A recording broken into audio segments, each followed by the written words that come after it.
professor Ilvo vai detalhar para a gente a lei orçamentária, que anualmente faz a previsão das receitas e autoriza a realização das despesas, tanto para a União como para estados e municípios.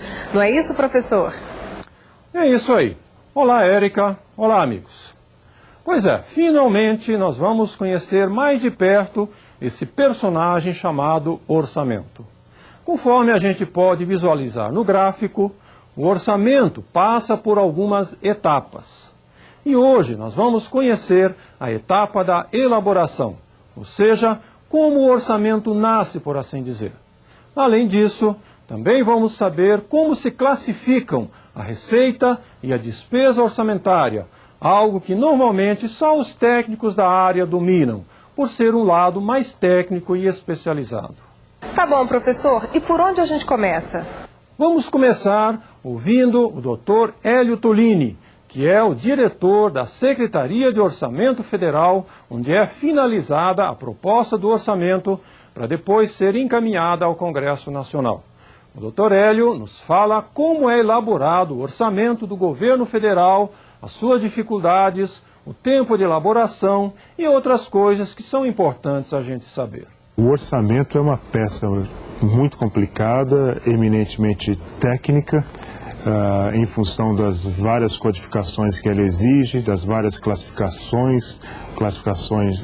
institucional, classificação econômica, classificação da despesa, da receita, e acaba sendo um pouquinho difícil para o cidadão comum ter uma percepção do que está sendo proposto na peça técnica, e para evitar que isso fique apenas sendo domínio dos entendidos, tanto aqui no Poder Executivo quanto dos consultores no Poder Legislativo, são necessários relatórios à parte que possam dar uma transparência maior para o cidadão comum.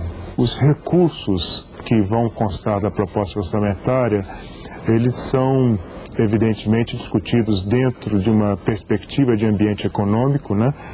A situação da economia, qual vai ser a taxa de inflação do ano seguinte, qual é a evolução do crescimento da economia, qual é a taxa de câmbio, a taxa de juros, que são os parâmetros básicos que norteiam a estimativa de receitas, né?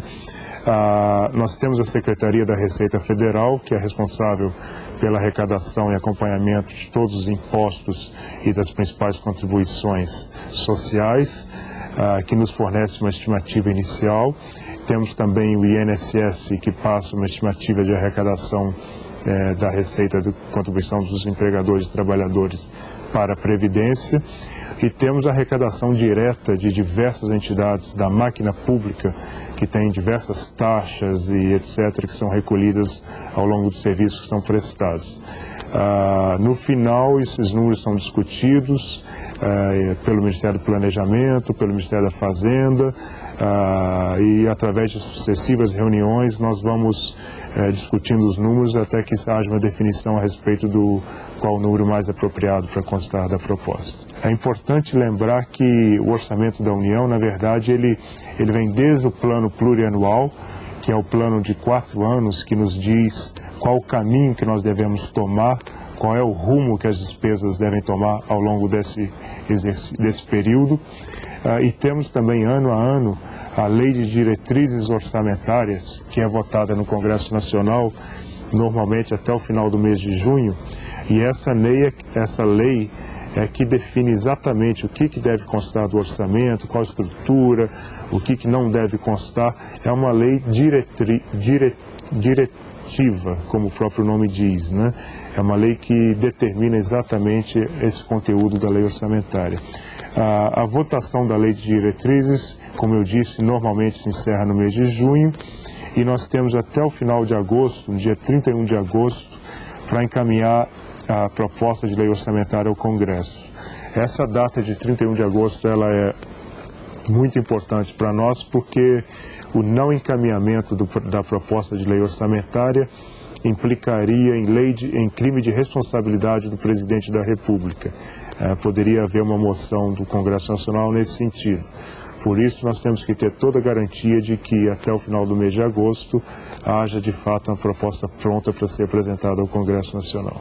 As explicações do diretor da Secretaria de Orçamento Federal foram bem esclarecedoras. Mas, professor, o que é exatamente a receita prevista no orçamento? Receita para o governo é tudo aquilo que se arrecada. Os impostos, as taxas, as contribuições, até multas de trânsito são receitas. É bom lembrar que há impostos que são da União, outros que são de competência dos estados. Os municípios também têm lá os seus impostos. Tudo isso está na Constituição, que define o que cada um pode cobrar. Um outro aspecto importante é que a União transfere uma parte dos impostos que ela arrecada para os estados e municípios. E essas transferências de impostos também aparecem no orçamento. Por sua vez, os estados também transferem parte dos seus impostos aos municípios. Mas nós vamos tratar agora da classificação da receita na forma como ela aparece no orçamento. A classificação, tanto da receita como da despesa, tem um objetivo claro, que é saber quanto se arrecada com cada um dos impostos, taxas e contribuições. Isso do lado da receita. E do lado da despesa, quanto se gasta, por exemplo, com pessoal, com serviços públicos, com a dívida, com as obras públicas e assim por diante. Se a gente olhar no orçamento, parece uma sopa de números. E é isso que a gente vai conhecer um pouco melhor agora. Receitas correntes são as receitas dos impostos e das contribuições, dos aluguéis que o governo recebe, dos serviços que ele comercializa e até de produtos que ele fabrica e vende no mercado. Já as receitas de capital são aquelas provenientes da constituição de dívidas, ou seja, o dinheiro que o governo toma emprestado. Da venda de bens e direitos, caso das privatizações, por exemplo, e outros recursos quando estes forem destinados a atender despesas de capital, e também o superávit do orçamento corrente. A classificação da receita funciona assim. Cada item de receita é identificado por um código. Neste quadro que serve de exemplo, a categoria econômica é identificada pelo número 1. O que significa que qualquer código de receita que começa com este algarismo se refere a uma receita corrente. Se o primeiro algarismo fosse 2, seria de uma receita de capital. O segundo algarismo indica a fonte de receita, que neste caso é uma receita tributária. O próximo algarismo indica a subfonte de receita tributária, neste caso, receita de impostos. Em seguida, o número 2 identifica um dos impostos, que é o imposto sobre o patrimônio e a renda, que nós sabemos é arrecadado pela União e uma parte é transferida para os estados e municípios. O próximo código, que é 01, indica um imposto sobre o patrimônio, que é o Imposto sobre a Propriedade Territorial Rural, o nosso conhecido ITR, que também é arrecadado pela União. A seguir, nós temos o código 04, que identifica o imposto sobre a renda e proventos de qualquer natureza, o nosso velho e conhecido imposto de renda, que todo mês leva uma fatia do nosso salário. Portanto, o imposto de renda é uma receita corrente que integra a receita tributária junto com os outros impostos.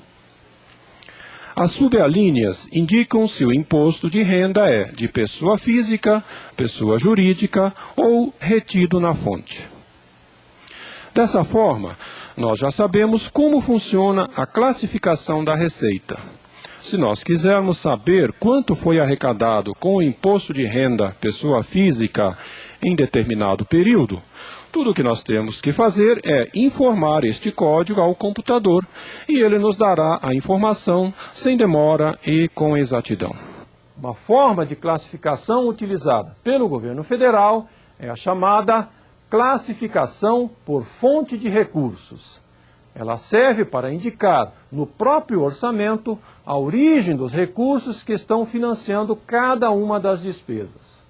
A razão disso é que determinadas despesas devem ser custeadas por receitas específicas. Essas receitas são então agrupadas em uma fonte de recursos, como nós podemos ver nestes exemplos. Se o código de qualquer fonte de recursos inicia pelo número 1, isso quer dizer que é uma fonte de recursos que são arrecadados pelo Tesouro. Se começar pelo número 2, identifica que são recursos de outras fontes, como, por exemplo, recursos diretamente arrecadados por um órgão ou uma entidade. Se uma universidade, por exemplo, cobra uma taxa de vestibular, esse valor arrecadado deve ser contabilizado como fonte 250, recursos diretamente arrecadados. A mesma coisa se dá com os recursos de convênios. No caso de um município, são receitas recebidas de uma outra esfera de governo, por exemplo, da União ou do Estado. Professor, e a classificação da despesa como seria? Vamos lá. Da mesma forma que a receita, a classificação da despesa tem a sua razão de ser. Mas antes eu quero fazer um pequeno comentário. Uma coisa óbvia é que quando nós ouvimos falar ou pensamos no orçamento, nós estamos, na verdade, pensando na despesa, não é mesmo? E por que isso acontece? Por que a despesa recebe uma atenção maior? É porque a despesa representa as ações que serão realizadas. Isto é, quanto vai estar disponível para se gastar com a saúde, com a educação, com a recuperação de estradas, com o aumento do salário mínimo, combate ao mosquito da dengue e por aí vai. É também com a despesa que muitas vezes acontecem os escândalos, as obras que nunca são concluídas, enfim, é preciso ficar de olho na despesa principalmente. E a classificação da despesa ajuda nesse sentido também, professor? Sim, e como ajuda? O quadro que nós estamos mostrando dá uma ideia melhor sobre a importância da classificação da despesa. Notem que ela traz as respostas para uma série de questões das mais importantes, que de outra forma seriam muito difíceis de serem obtidas. E a gente poderia ver isso com mais detalhes? Sim, vamos ver uma de cada vez. Começando com a classificação institucional. Ela nos informa qual o órgão responsável pela programação de despesa de cada área. O Código 26.000, por exemplo, identifica o Ministério da Educação. A seguir, a classificação funcional, que tem a finalidade de identificar a área em que o governo atua. Quando nós queremos saber o que o governo faz, a resposta deve ser procurada na classificação programática. As classificações econômica e por natureza de despesa tornam possível saber quanto o governo gasta com investimentos, ou seja, obras, instalações, equipamentos, etc.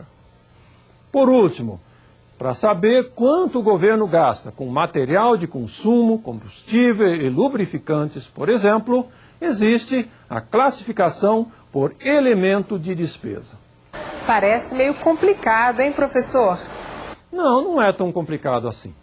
O orçamento do governo federal é tão complexo pelo grande número de órgãos que ele possui e também pela enorme quantidade de programas e de ações que ele contém. Já para estados e municípios, felizmente, é bem mais simples. Só que tem mais coisa para a gente ver sobre essa etapa do orçamento.